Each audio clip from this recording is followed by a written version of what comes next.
Alrighty fanboys and fangirls, on today's episode of Technoid, we're going to take a look at the iPhone 14 rumors as we are now getting more information on the display technology. And while the iPhone 14 Pro and Pro Max will be getting always on display thanks to their brand new panels, don't expect that with the standard iPhone 14 models, and there's more details on that.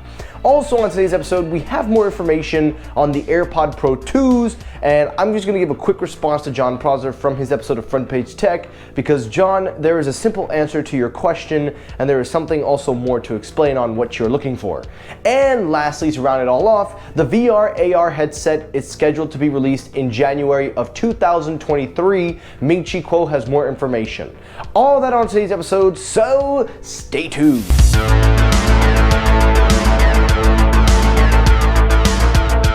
So story number one, the main story, the iPhone 14 display. Now, as you know, the iPhone 14 rumors just keep on coming in, and because that's the biggest, hottest topic nowadays, at least from what I see, we gotta bank in the dollars, the moolah, or the cents, because we don't know how YouTube pays. But in all seriousness, the iPhone 14 rumors are picking up, and they're only going up from here. Now we've got more information on the display. Now, as you know, we've heard many times that yes, the iPhone is getting always on display, that yes, it will happen with the Pro models, the Pro Max, and then we were even hearing reports that the 14 models would also get ProMotion and receive an always on display. Well, not quite, because according to Bloomberg, Mr. Mark Gurman is back in the news, people. And according to him, he claims that yes, the iPhone 14 Pro and Pro Max will be using an LTPO display, which would allow the refresh rate to go all the way down from 1 Hz all the way up to 120 Hz, meaning that it can actually be a true always on display. So that way it can reduce the pixels, and also because it will get an improved version of it to allow for similar performances as the Apple Watch always on display, which is something that the Apple Watches have been doing very well recently. I don't know why Apple took this long. However, though, in regards to the 14 and 14 Max, they will not be getting any ProMotion display of whatsoever. They are going to stick with the current 60 Hz. However, though, there is a small catch, as according to Gurman himself, he claims that the iPhone 14s, even though they will have the same 60 Hz, there is a report saying that Apple will up the quality to make them feel even smoother, and while it won't be a true 120 Hz display, it will have ProMotion-like feedback. So when you interact with it, when you scroll and you make smooth gestures, basically, long story short, it will basically act with a 120 Hz touch bit. Now, this is something that's already been on the iPhones from the past, so I don't exactly get what Apple's gonna do differently this time around, because according to Gurman, they're using the same panels as the iPhone 13s, except now the 13 Max will just have a bigger display. I'm not really upset that they don't have ProMotion, but I do think that it is unjustified that the cheaper iPhones don't have at least some areas of high quality in them. I'm not saying they're low quality, but according to also the reports, the price is expected to get increased. We're supposed to be getting a price spike now up to $100 or more. So if you're going to increase the price to adjust to the current status of our economy, quote unquote inflation, why not just put a little bit extra oomph into the phone? I understand that the 14 Max is probably that phone, and it will have great camera technology and better battery, and it's not the worst thing in the world to have 60 Hz. But on the flip side, Androids with cheaper price tags can get you 90 Hz. So why not go all in on a nice 90 Hz display?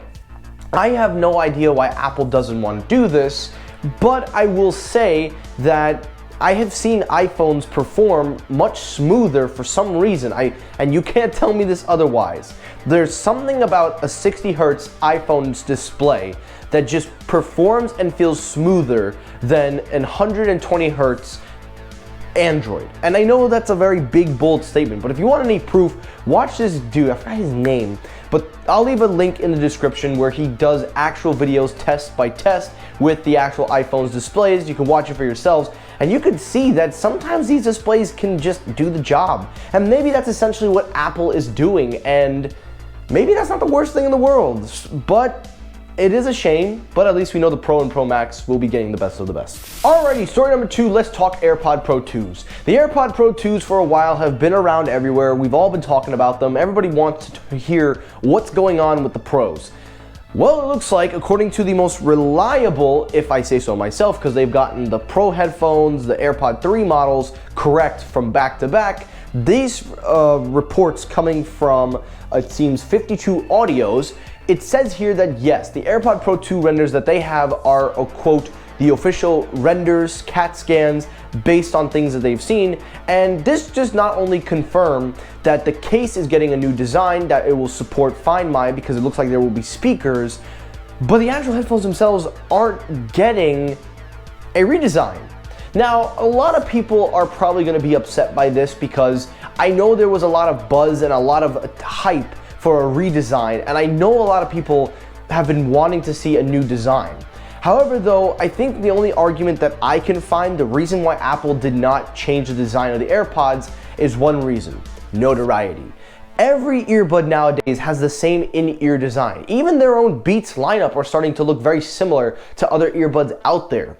So Apple keeping the stem is probably going to be a trademark of AirPods, and we may never see that stem go away. Sure, they could have made it inverted, but then you'll make your headphones look like the Beats headphones. So in a way, I guess it does kind of make sense.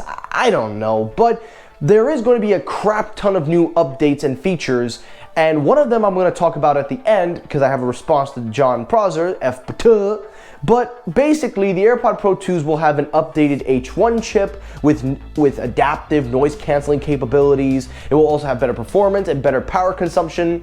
The AirPod Pro 2s will support Find My functionality along with the charging case, so that should you lose them, it will be able to play sounds outside the case. You also have heart rate detections, which is something that has been long rumored, and you also now have temperature detection, which sounds pretty impressive. It will have, of course, a hearing aid capability, which is something that Apple is continuing to evolve, and it's reported that it will have USB-C. Now, I'm here to tell you guys that I made the claim that if Apple was to put USB-C on the AirPod Pro 2s, that would be the first step towards USB-C iPhone. We'll have to wait and see on that, but I did say that, and I'm standing by that. But the last thing, the most important thing, is of course sound improvement. According to them, they say that they will have the same acoustics as the AirPod 3s with a combination of customized high amplitude drivers with high dynamic range amplifiers. Now, John Prosser on Front Page Tech mentioned that the only thing that he cares about is, of course, sound quality. And I think that's the consensus of every general consumer that uses AirPods. They don't buy them for all those flashy features. If they sound good, they work, that's it. But there's more to this, and this is what I wanted to respond to with John. And John, I respect you. I know you watch me. I'm not meaning no disrespect here, but realistically, nobody is buying AirPods for the sound quality. Yes, there is rumors it will support the Apple codec, the ALAC for lossless audio, Bluetooth 5.2, whatever. But people don't buy those for that. They buy them for the convenience factor, because if you're buying AirPods for sound quality, then you need to use some Sennheisers, Soundcores, and even some high-end Sonys. The reason why people will buy AirPods is not just because it's a fashion statement, because everybody can recognize AirPods, but they're convenient. They have the H1 chip, they work with everything, and that's really the goal of what you're buying. And I know a lot of people are probably going to get upset with what I just said, and John, I don't mean to say this in any bad way, but I'm just saying it to you, my friend, that sound quality isn't the main thing. And if Apple cared about sound quality, they'd be using two-way drivers. They would be doing an acoustic design with a woofer and a centerpiece tweeter to deliver two-way sounds, so that way you have a blend of everything. Now that is sound quality you want, Mr. Prosser. That's what you want. And lastly, the final story, then we're out of here, guys, the Apple VR AR headset. Now, as you know, we've been talking about it. There have been so many reports. There have been so many things saying that this is the next big thing for Apple, and according to Ming-Chi Kuo, that yes, it will be coming soon in the beginning of the year. According to Kuo, he says that the headset will be a game changer, as it not only takes augmented reality and virtual reality, but blends the headset's functionality to make it a brand new offer of immersive experience. Not only will it be a video see-through, but it will also be something you can interact with your iPhone. It is something you can interact with everything in your daily life. Basically, to summarize, it's taking the Oculus and other things and turning it into something that might actually sound like the future. Now, Ming-Chi Kuo did say that they are making glasses versus the VR sets, so there are two separate products, but both of them will serve the same functionality of using everyday vision to turn the product into a real thing. And of course, it will be using, and this is the report, an M2, not an M1, an M2 chip to power the headset, to power with your iPhone, and it is reported to launch in January of 2023. If Apple does any or half of what this thing is claiming to be, then I'm here to tell you guys that this will be the next big thing. The craze for VR and AR is somewhere out there, but it hasn't taken the center stage in a while. And there's a reason why, because Apple has been secretly working on this project. They have been trying to make sure that this thing is as futuristic proof and as certified and as complete as possible. So that's why we're getting such upscale or lack of evidence of what this thing looks like, because it is so wrapped up tight that even Apple wants to surprise you on this. So I will be updating you more and more on everything you heard today and the AR VR headset. Let me hear your thoughts and comments down below of all the stories you've heard today. And that's it for today's episode of Technoid. Now guys, I really hope you enjoyed this episode. If you did, hit the like button. If you disliked the video, you can hit the dislike button. That helps circulate my views as well. As always, everyone, thank you so much for watching. I will see you all in the next episode. Have a great rest of your day, guys. Take care, stay safe, have a good day, and peace.